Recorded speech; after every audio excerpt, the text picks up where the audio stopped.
Back here. Up here. Up here. In 30 years of farming, Joe Brown has learned to be tough about his sheep. Back here. Red. Still, nothing could prepare him for what he saw in his sheepyards the morning after the massacre. All these animals destroyed, and they were hacked and butchered and stabbed and bludgeoned, and I got a hell of a fright, really. At first, they thought it was a pack of savage dogs. But when they looked closer, they knew it was humans. Some of them had their eyes torn out or gouged out, and they were walking around in the yards. So they were obviously suffering.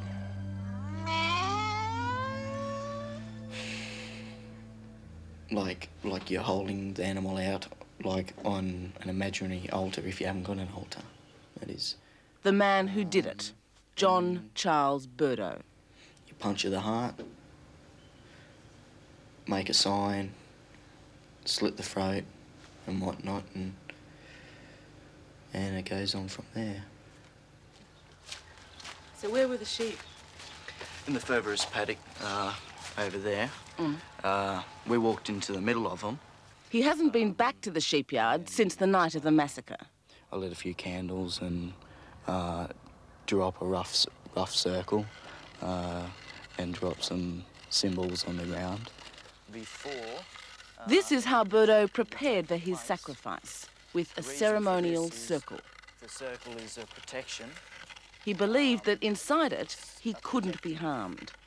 His protector that night was the devil himself. It was like a father to me. It was like a security. It was like a bond. Even though the devil is, you must have known evil. Yeah. He was still good. It's strange as it may seem, but, like, he's there, but he's bad and he's evil and everything else, but he was still good. Did you love the devil? At the time, I did, yeah.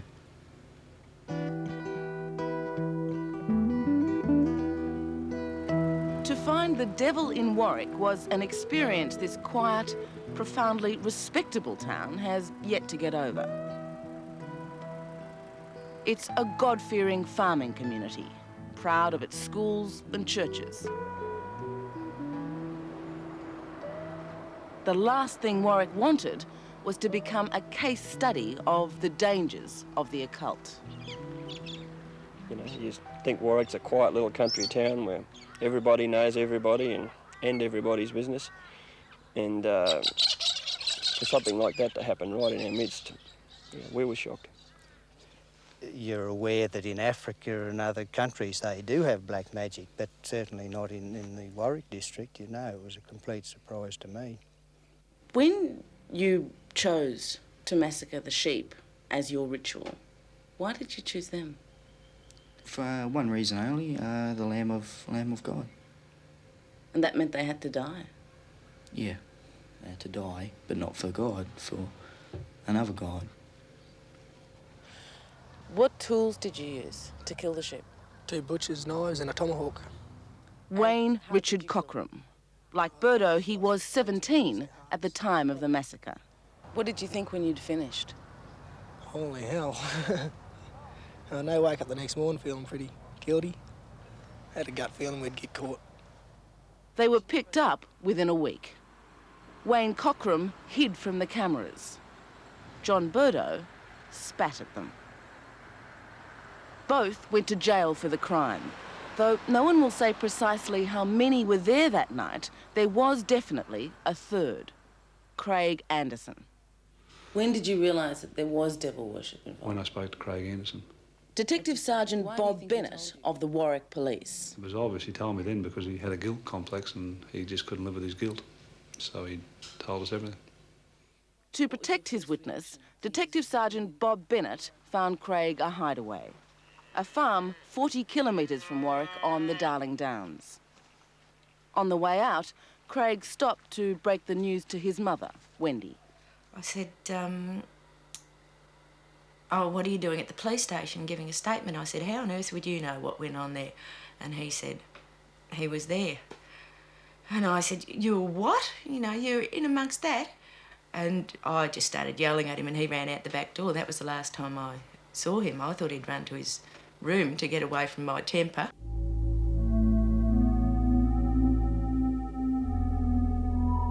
Two days later, Craig Anderson was dead, found hanging from this tree.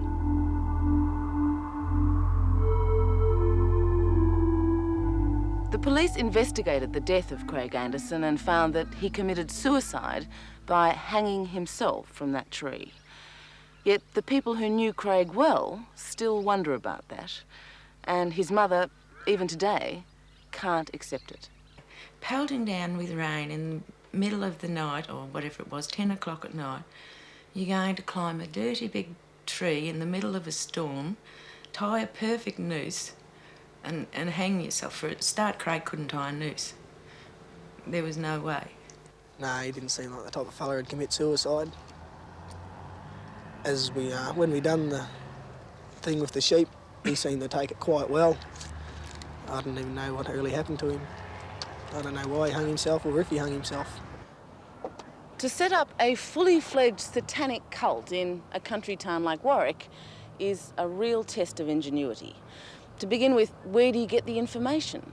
How do you know which spells and symbols to use? Well, in John Burdoe's case, he took the direct approach.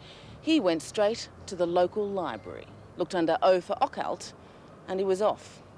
And what the local library couldn't provide, they brought down from Brisbane for him. Did you initiate yourself into Satanism, or did you get someone to do it for you? No, I initiated myself. What did you do? Well, what actually happened was I sat down. It was a sacrificial offering, but beforehand I made love to a friend of mine, which was a lady, of course. But without her knowing it, I was performing a ritual. Like, before I actually had sexual intercourse with her, I lit incense and whatnot, and through my own concentration, I put myself into a trance. For Burdoe, it was the culmination of all the study and preparation. That night, he officially signed on with Satan. In a ritual, I sold my soul, so to speak. What did you sell it for? Well, I sold it for mostly wisdom, riches, which I haven't attained yet. With his new power, Burdoe felt ready to form his own coven in Warwick. No one in Warwick knew exactly what was happening, but at the time, there seemed to be a spate of mysterious events. Yeah, in the weeks leading up to the main massacre, we'd had attacks on several goats here, just single animals, but in a fairly vicious manner. I thought they were mainly just going in for seances, but then I heard later that it got a lot worse than that.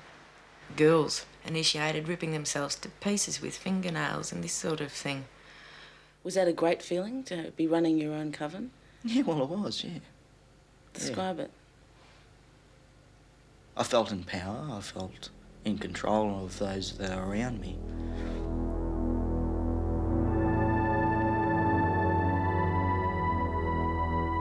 Burdoe's first sacrifice was a chicken, an experience he describes as the most powerful in his life.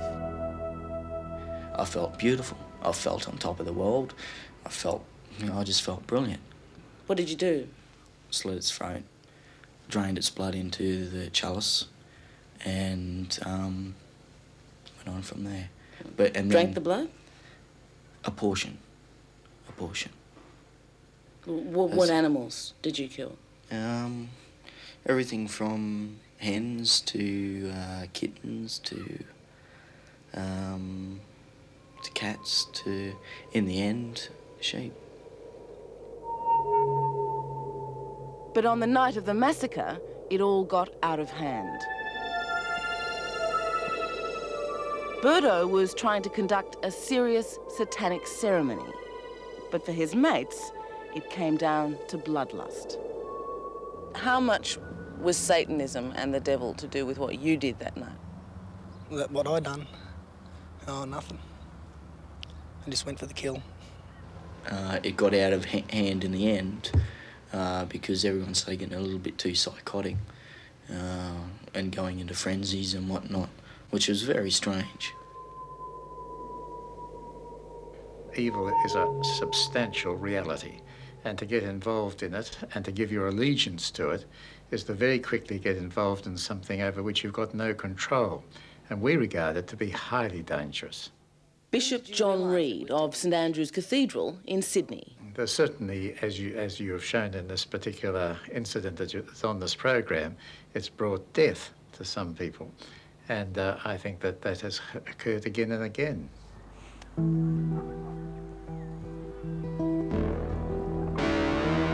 John Burdoe likes to see himself as the man in control, a master of the dark arts, always on the lookout for fresh recruits. That night, he initiated Craig Anderson into the cult. Well, I can remember seeing his face after his initiation, and it was a scared and worried face. Very scared and worried face. Not just initiated, but, as Burdoe tells it, almost murdered.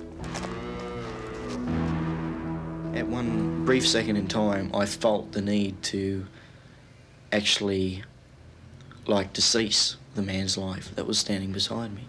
Decease Craig. What, to kill him? To kill him, yeah.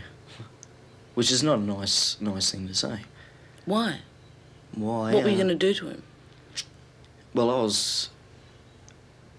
I would have only done it in one action, and that would have been in one action, and that action would have been straight, knifed him in the solar plex, and then gutted him, knifed him in the solar plex. What's your reaction to that? Nothing would surprise me that John Burdoe said. It honestly wouldn't. To know that your son was that close that Burdoe had a knife on him and nearly used it. I don't know.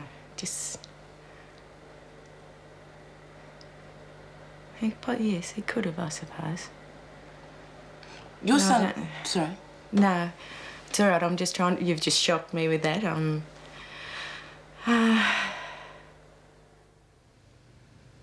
You could have stabbed one of your Yeah. good friends. Yeah, I could have. No worries at all. Yep. Without even thinking about it, just having a cigarette or something, just doing it. That's it. And it would have been all over and done with. I could have went mad and killed myself, or something. I don't really know. Because at the time I was uncontrollable, and so was everyone else that was there. I've even spoken to the police in Warwick about this, and they believe he's also capable of murder.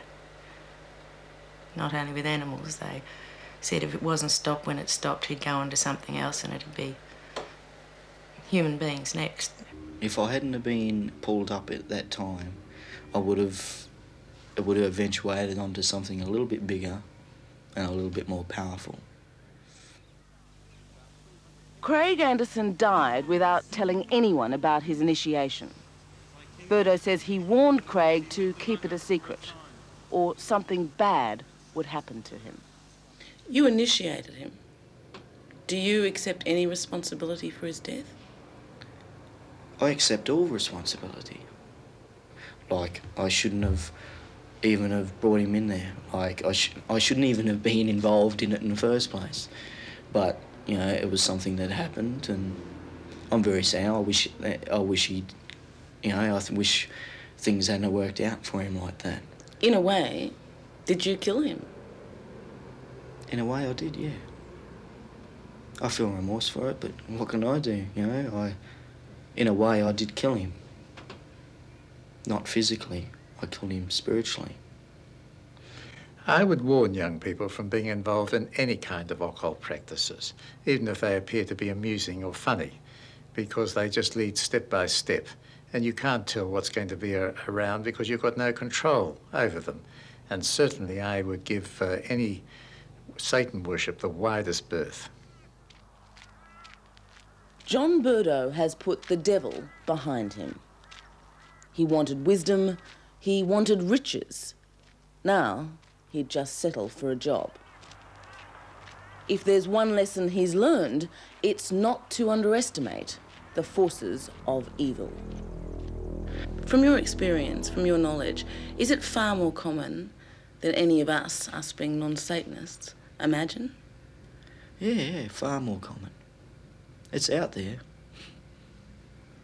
It's out there. It's lingering in the mists.